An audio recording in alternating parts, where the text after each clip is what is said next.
Today we're talking about moss, more specifically moss in your lawn. My lawn was being taken over by moss and I had to do something fast. Getting rid of moss can be really difficult, especially in those wet, shaded areas of your yard. Some people even think it's impossible to get rid of moss completely, and it's something that you just have to accept and deal with. But the good news is I'm going to show you a simple 3-step strategy, and it works every single time. I'm going to show you the tools and the products that I used in my yard to get rid of my moss for good and get back to having nice green grass. In step 1, I'm going to show you how to kill the moss and get rid of it. And believe it or not, that's actually the easiest part. In step 2, I'm going to show you what moss needs to survive, but more importantly, how to make your lawn impossible for moss to live in. And in step 3, if your lawn looks like mine did, you've got some serious rebuilding to do. But don't worry, I'm going to show you how to successfully overseed the damaged area so your lawn comes back better than ever. This video is a complete guide of everything you need, and we're starting right now. This is my yard, and as you can see, there's a lot of moss growing within the grass and slowly taking over my lawn. Some areas are only partially covered, and you really have to look between the grass blades to see it. But other areas are almost full coverage and solid moss. Not great. It's springtime here in Minnesota and the grass hasn't started growing yet, but that makes the moss really easy to see and helps me understand the extent of my problem. Step 1 is to get rid of the moss, and as promised, it's the easiest part of the whole process, and I've got 2 techniques to show you. The first method is using a product designed to kill the moss. I'm using Moss and Algae Killer and Cleaner by Bio Advance, and it comes in a few forms, but I really like these hose end sprayers because they're easy and idiot-proof. And for me, that's a good thing. With the hose end sprayers, you just connect it to a hose and you're ready to go. There's no mixing ratios or anything like that. This is an over-the-counter product that you can buy locally at the big box stores like Home Depot or Menards, but I'll have links to everything you see me using. If you want to know more or get the exact thing that I have, I'll make it super easy for you. Liquids aren't everyone's jam, and I've got a favorite granule product too. Jonathan Green Lawn Moss Control is awesome, and the best part is that you can see it working because it reacts and kills the moss and turns it black. You don't believe me, do you? Okay, I'll show you. Here's a section of rotting deck that I should have replaced 5 years ago but didn't. Procrastination. You see how the moss is thriving and bright green? A quick little sprinkle of the product on there and bam, within a few hours, it's black and dead. Pretty cool stuff. You can load it into a broadcast spreader and treat a large area fairly easily. And I'll have more information on this product a little bit later in step 3. The other way to get rid of moss is to simply rake it out. Moss doesn't have an extensive root structure, so it pulls up fairly easily. I'm using a dethatching rake called the Groundskeeper 2, and it's my favorite rake of all time, mostly because the metal spring-loaded tines really get in there and dig out thatch, leaves, or in this case, the moss. You can see that a few passes with the rake will easily remove any moss, and what's left of the good grass will still be there. A normal plastic rake works really well for this too. It's just not as aggressive, so you might have to run over the area a few times. Raking can be hard work, but I'm doing a fairly small side yard, so it was manageable. It's springtime, so running a rake through the grass helps to stand things up and get some airflow after the winter has matted everything down. So beneficial all around in addition to getting all the moss raked out. Okay, we got rid of the moss, but things are hardly looking good. Step 2 is all about improving lawn conditions to prevent the moss from coming back. Hey, real talk for a second. Moss isn't some invasive weed that's aggressively taking over your lawn, even though I mentioned that exact phrase in the intro of this video. The truth is, moss is actually pretty chill. It just grows where conditions are optimal. Simple as that. If you provide ideal conditions that moss loves, you're going to have a problem with moss. So what does moss thrive in? Moss absolutely loves shade, poor drainage, compacted soil, and low pH or acidic soil. So how do we solve each one? Well,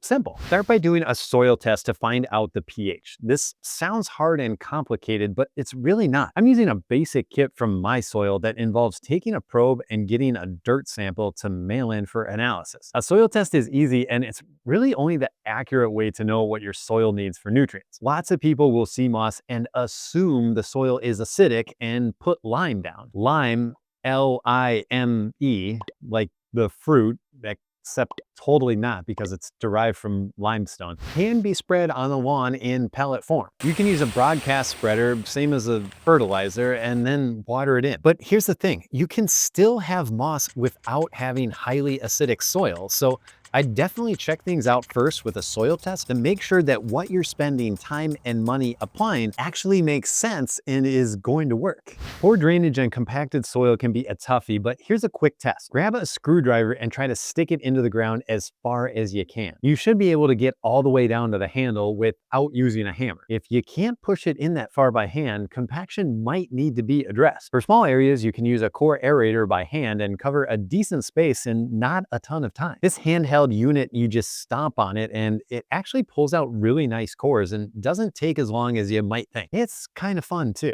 You can also use a pull behind aerator that has tines that spin and pull out cores. Same idea, except faster. Renting or hiring it out is always an option too. For drainage issues, you can top dress with a little bit of sand, but also check your drain spouts and make sure that you're not actively contributing to your own problem. Shade can be minimized by thinning out trees and removing dead wood, so take a look upwards and see what's blocking out the sunlight. I have these massive oak trees and they're beautiful, so I'd never cut down a tree for the sake of grass. So only prune out what makes sense. But there is one more thing we can do to keep moss from growing in the first place, and that's step 3 of planting grass, strengthening the lawn, and outcompeting the moss entirely. I'm gonna make a prediction and you tell me if I'm right. The moss in your yard is growing where your grass is doing the worst. The grass is thin and struggling, or it's not there at all and you have bare spots that are just dirt where the moss has started to fill in. Well, am I right? You've heard the advice that the best defense against weeds is a thick lawn of healthy grass. That's because grass crowds out weeds and doesn't allow them to grow, and the same is true for moss. Work on maintaining a nice lawn with thick and full grass, and your moss problems will naturally go away. Okay, here's how to do it. As mentioned earlier, after you remove and kill off the existing moss, there isn't going to be beautiful green grass growing underneath, so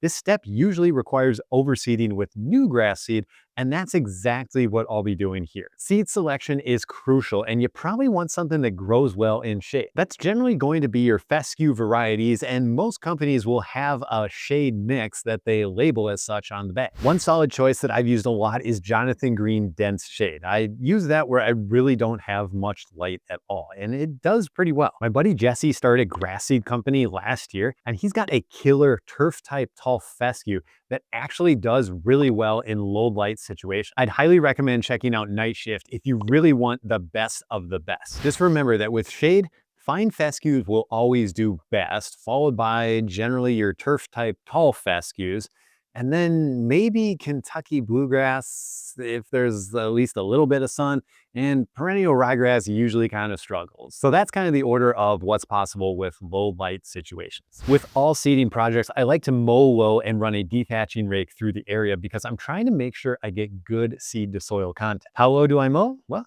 low enough to catch my blade on exposed tree roots and stall my mower. Just kidding. Try not to do that.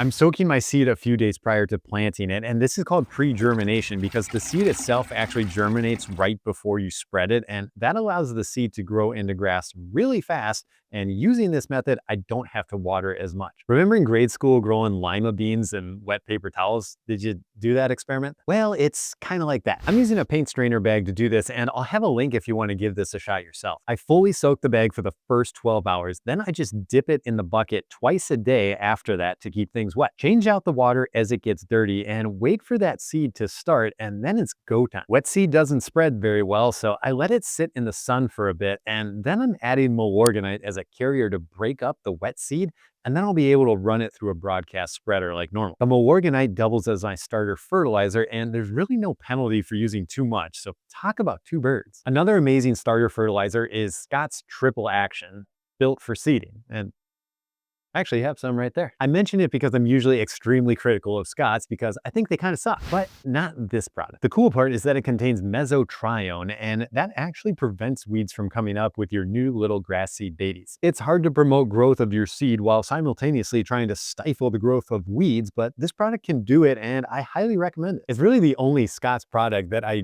do recommend. Again, I'm not a big fan. Okay, seed is down, starter fertilizer is spread, but I'm not done yet, and these next couple steps will basically guarantee success. So here we go. Peat moss is my super secret top dressing, and I rarely do a seeding project without it. My buddy Pete, as I like to call it, get it? Peat moss? My buddy Pete? It's a little grass humor for you.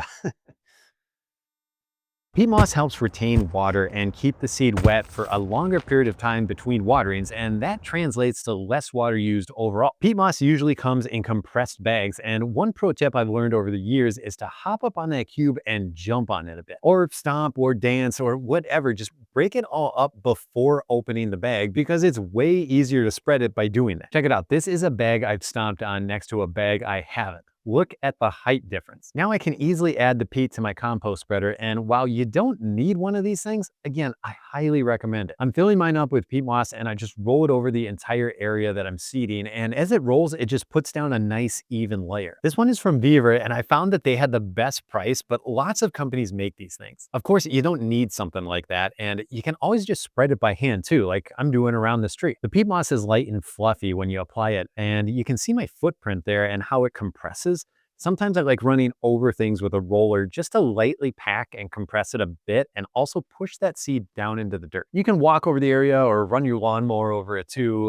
Lots of different ways to get that seed to soil contact. Now, water is the final step and it's possibly the most critical. So here's how to not mess it up. I don't have in-ground sprinklers, so I'm using hoses and custom-made sprinklers controlled by timers. I'm a big fan of the Orbit timers and I've been using them for years with little issues. Recently, I started liking these rain point timers too. They've got just a little bit more customization in the settings and you can water more frequently.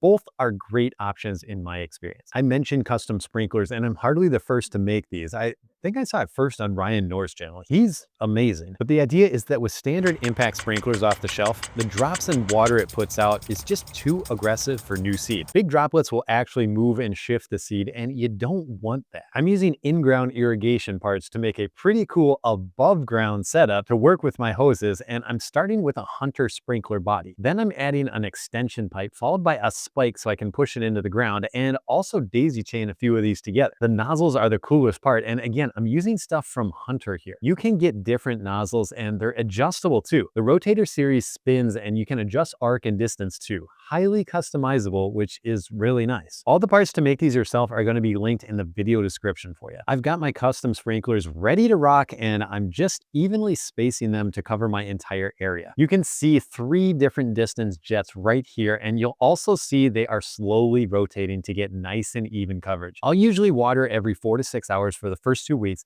then I'll start backing it off. The grass should be popping up during week 2 and then just keep things going from there. So my finished shots here are from about a month later and you can see things are looking way better. I ran into some slight washout problems with some heavy rainstorms, but overall, the rehab was a success. When the video started, that was early spring, and then I planted my seed, and these finished shots you're looking at are kind of early summer. I really like the Jonathan Green moss product for maintenance too. That's the granule product from a few steps earlier. Because it's a granule, it's really easy to spread. Just throw it in a broadcast spreader and run over the area. I'm going to keep an eye on this, but I'm pretty confident I've gotten rid of my moss. And by following a few other cultural practices and strengthening my lawn in that area, I think my moss problem should be solved for good. I have a video that goes a little bit more in depth on the pre-germinating process I talked about earlier. If you want to check that out, you can click into it here. And have you seen these robot lawnmowers? Yeah, I was pretty skeptical myself, but I gave one a try and it actually really impressed me. These things are the real deal. You can see that video right there. Thanks for watching and I'll see you in the next one.